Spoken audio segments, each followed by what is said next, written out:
The Japanese carry trade unwind. Bank of Japan just raised their interest rates to the highest in 17 years. But lottery stocks, it didn't affect the market. Pay close attention. Take a look at the US dollar, the DXY, falling off a cliff as of right now. US 10-year treasury yield have been pumping. This is the monthly chart. Japanese CPI overall nationwide comes out 3.6% when it was forecast 3.4 and previously 2.9%. Bank of Japan raised by 0.5, which is the highest since the 2008 global financial crisis. But why are we not seeing the market shock, the market effect that we were anticipating? The Federal Reserve, has scheduled in what they normally call a stress test, a small value repurchase agreement, aka repo and reverse repo operation for today, Friday, January 2024.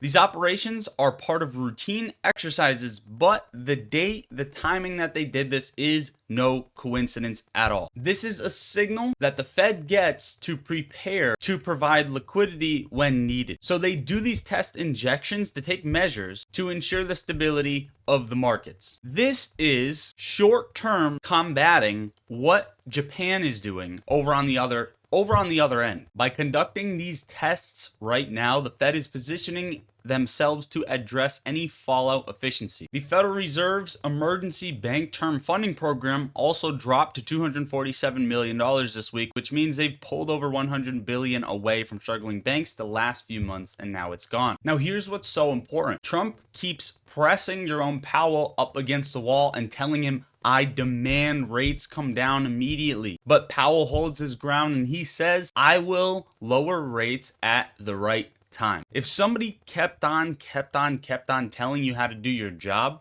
wouldn't that just make you want to do it the opposite way that they are saying? Not only that, but there are several other implications that may force Jerome Powell on January 30th to further potentially hike rates in the US, which will be unexpected. Now, if this happens, this is going to create further divergence between US and Japanese yields, which would prompt the large-scale unwinding of the yen carry trade. Basically, no matter what way they attempt to go about this, the unwinding is actually currently in effect. So no matter how long it takes, we are ready for this. Now, this could cause a potential crash in the markets, a cascade across the board, as margin calls and forced liquidations will occur, triggering a broader sell-off in equities markets, which also would include force covering on highly shorted stocks. There is going to be a lot of de-risking, which may trigger a sell-off in the overall market as a whole.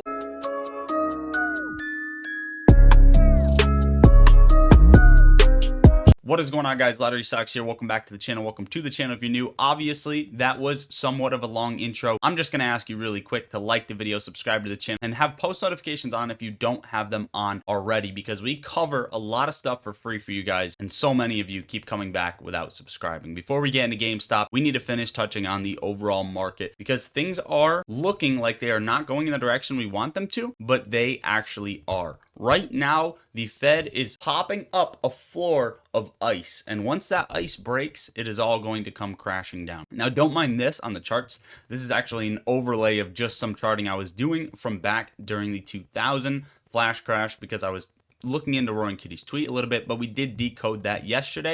As of right now, things are actually playing out very, very similarly, but I don't think my analysis is ready to explain in a video, just in case. However, the SPY is looking good in the sense that it is building a base off of the all-time high right around 608.50. Okay, the fact that we're building a base on the 4 hour above this does show some strength. Despite anything we've talked about, this is just pure technicals. However, even if the SPY does show strength here and does move higher into January 30th, which is when our Fed meeting is, right, I don't see it breaking past 617. I see 616.85 or so as a potential top if it continues higher. And by mid-February to early March, I do see the SPY getting another correction, whether that's retesting this trend line at 580 very, very quickly after that Fed meeting where we fall off a cliff, or taking its time, right?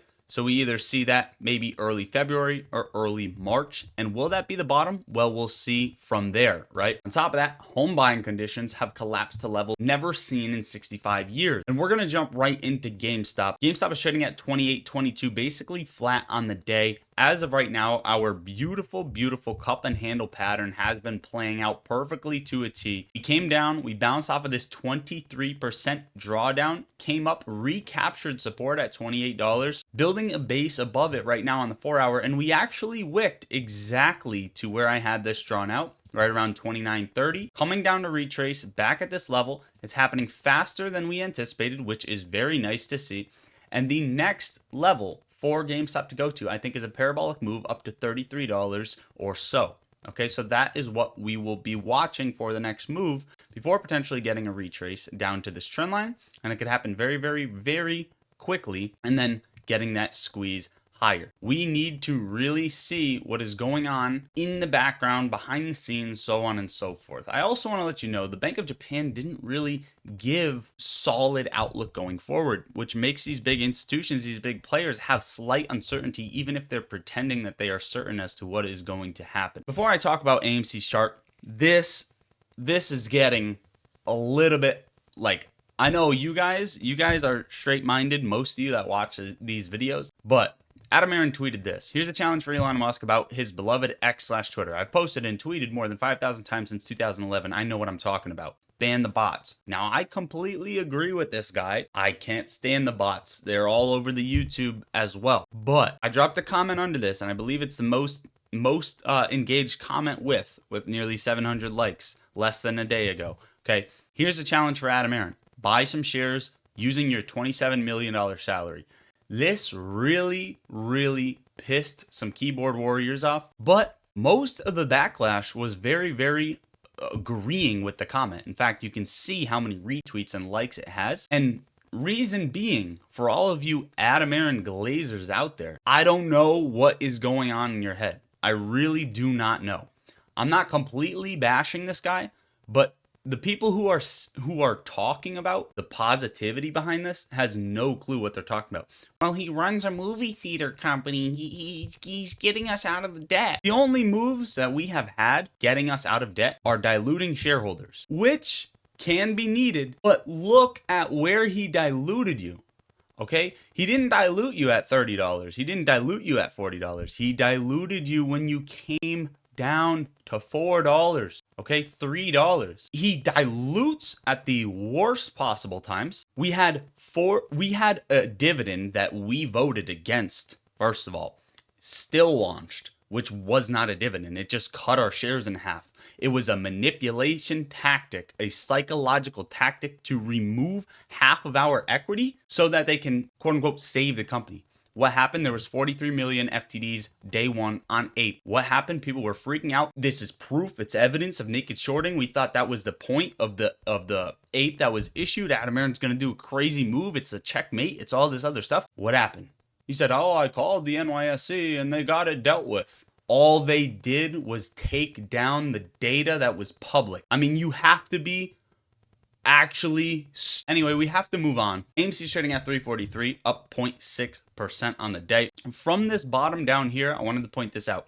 294 days later is when, take a look back here, from this bottom, this low, 294 days later is when we hit the bottom before squeezing.